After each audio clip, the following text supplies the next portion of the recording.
Hello and welcome to this Microsoft Excel tutorial. Today in this video, we will be discussing a Microsoft Excel function that will supercharge your basic functions like average, sum, max and many more. So how we can do this? Let's learn. Don't forget to subscribe KnowHow and press the bell icon for more videos. This is the zonal sales report in which I have the regions, sales representatives and the sales amount.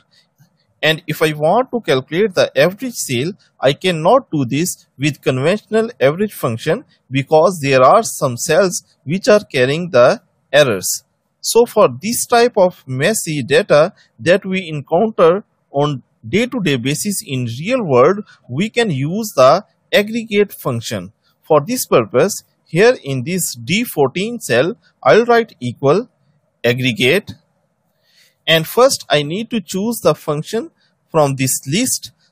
In this scenario, I am going to calculate the average. So I will write 1, comma, and in the next argument, I have to select what specifically I want to do with this data. For example, I am going to select the number 7 in which I want to ignore the hidden rows as well as the error values. So I will write 7. After this, I need to select the array. So I am going to select this data, close this bracket and press enter. So here you can see that I have calculated the average sales amount even if I am carrying the error cells in my data. Similarly, I can change in this argument to find any other thing like maximum sale.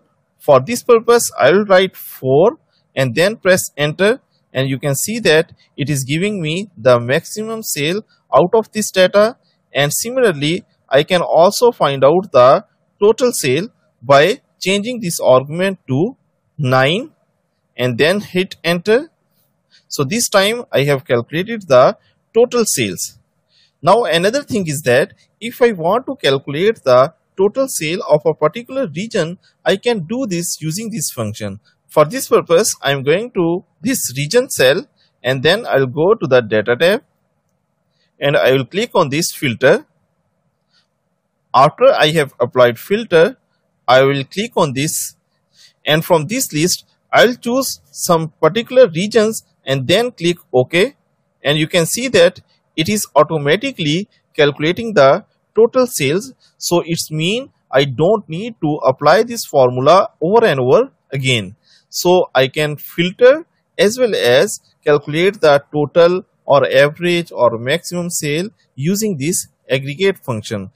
So we can say that the aggregate function is more powerful than basic functions like average, sum or max because it can ignore errors and hidden rows.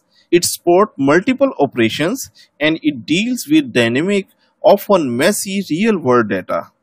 I hope you have enjoyed this tutorial.